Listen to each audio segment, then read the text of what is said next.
Agora, o interessante, viu, é que morte de professor em escola aqui em Araraquara, após o conflito com alunos, primeiro repercutiu diante da população.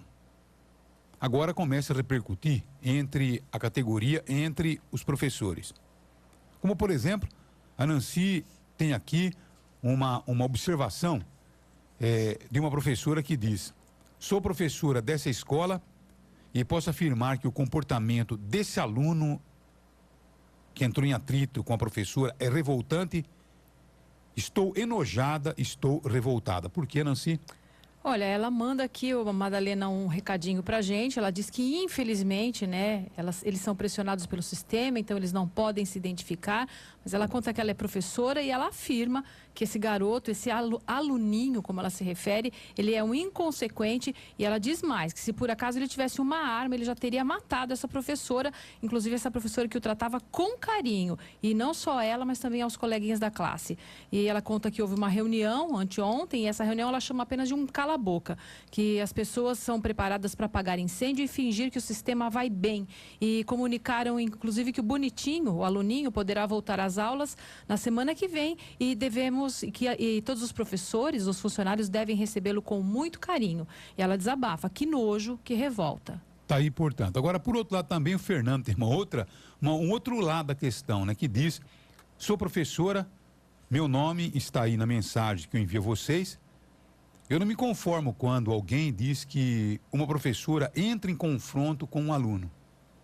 Quem é o adulto nessa relação? É o que questiona essa professora, que tem até o seu nome declinado. O Fernando tem detalhes dessa mensagem enviada por essa professora, que já tem uma outra visão, já vê a questão por um outro ângulo. Os detalhes, Fernando. Estive ouvindo o programa sobre o caso da professora Isabel, que faleceu na escola. Fiquei muito preocupada com o assunto, pois acredito que a carga de responsabilidade colocada sobre o menino de 8 anos pela nossa sociedade é desumana, no mínimo. Ela infartou, como muitos de nós que infartam aos 19, 20 ou 50 anos. O motivo? Não sabemos. Mas como educadora, admito que entrar em confronto com um menino de 8 anos é muito delicado. Quem é o adulto na relação? Que tipo de domínio de sala ela tinha? O que o menino deve ter dito ou feito de tão grave para que ela entrasse em discussão com ele, para que ele a agredisse?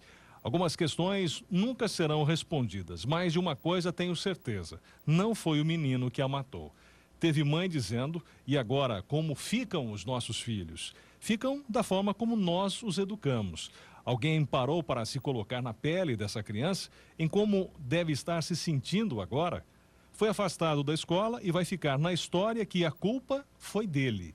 Um absurdo. Uma criança de 8 anos pode ser terrível. Trabalho com crianças muito difíceis, mas eu sou adulta na relação e tenho que evitar os conflitos e resolver as questões. Pode ser terrível e, acima de tudo, inteligência, jamais com emoção. Entendo que nossa profissão não é fácil, mas achei muito triste que as pessoas responsabilizassem uma criança pela morte da professora. E isso é muito grave. Se o menino está sendo atendido apenas de agosto para cá, como noticiou a imprensa, ainda não deu tempo para trabalhar direito com ele. E essas coisas levam tempo. Não tenho a intenção de ofender ninguém, apenas sugerir um outro olhar sobre o assunto. São 7 horas agora, 37 minutos. Agora você, né, de fora, acompanhando a distância, então você vê aí posições, algumas carregadas, né, com o fator emocional, outras realmente com ponderação, e a gente sabe perfeitamente que a situação é bastante delicada, é bastante difícil. Porque hoje em dia, a gente sabe perfeitamente que dentro da escola, nós não podemos ter a responsabilidade de educar uma criança. Você tem que informar, você tem que dar substância educacional para uma criança, tal, mas você não tem obrigação de fazer com que essa criança, né, ela tenha aí um comportamento adequado dentro da aula. Agora, quando não tem, fazer o quê? Como é que você trabalha com uma situação como essa? Porque tem razão essa professora quando ela diz: nós somos os adultos. Nós temos que, logicamente, impor uma regra no jogo e dessa regra nós não saímos. Se tiver que enfrentar um aluno a tapa, nós vamos enfrentar sem, logicamente, nos criar um abalo. Mas você tem que estar condicionada para isso.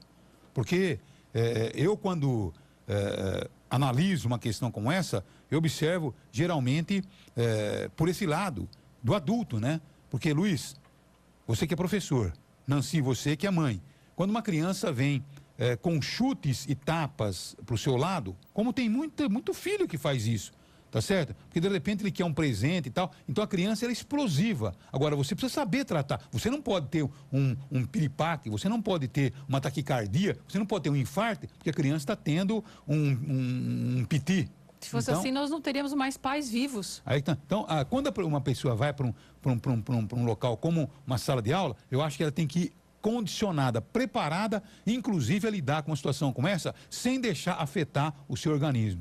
Se precisar dar soco, você dá soco. Se precisar dar tapa, você dá tapa. Se precisar tratar com carinho, você dá carinho. Então eu acho, viu, Luiz, no meu ponto de vista, pode ser que eu esteja errado, mas quando eu vou para um determinado, quando eu estou aqui, eu estou determinado. Eu estou condicionado a fazer meu programa. Estou condicionado a tudo. A receber crítica, a receber elogio, tá certo? Até aqui o estudo invadido e levar uns tapas, como já aconteceu isso. Então, quer dizer, você tem que estar preparado por isso.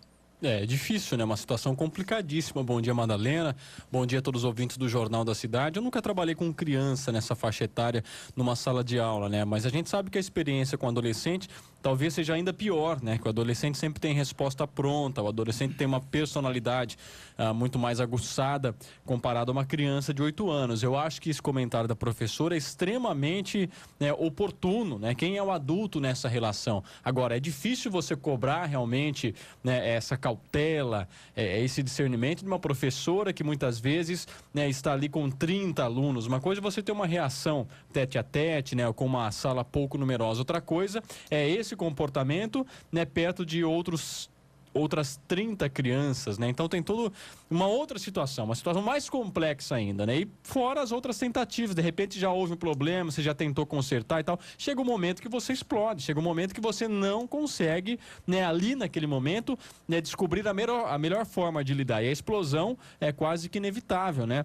A gente sabe que isso tem a ver com a experiência ou não do profissional. No caso dessa professora, ela era experiente, era uma professora experiente, tem a ver com a formação do profissional, tem a ver com uma série de coisas, né? Portanto, é um assunto complexo. Eu acho que essa professora que fez essas colocações está correta. A gente não pode também sair criminalizando, responsabilizando uma criança de 8 anos, porque ela é uma criança, né? Ela não tem noção do que ela fez. Mas é um moleque mal educado.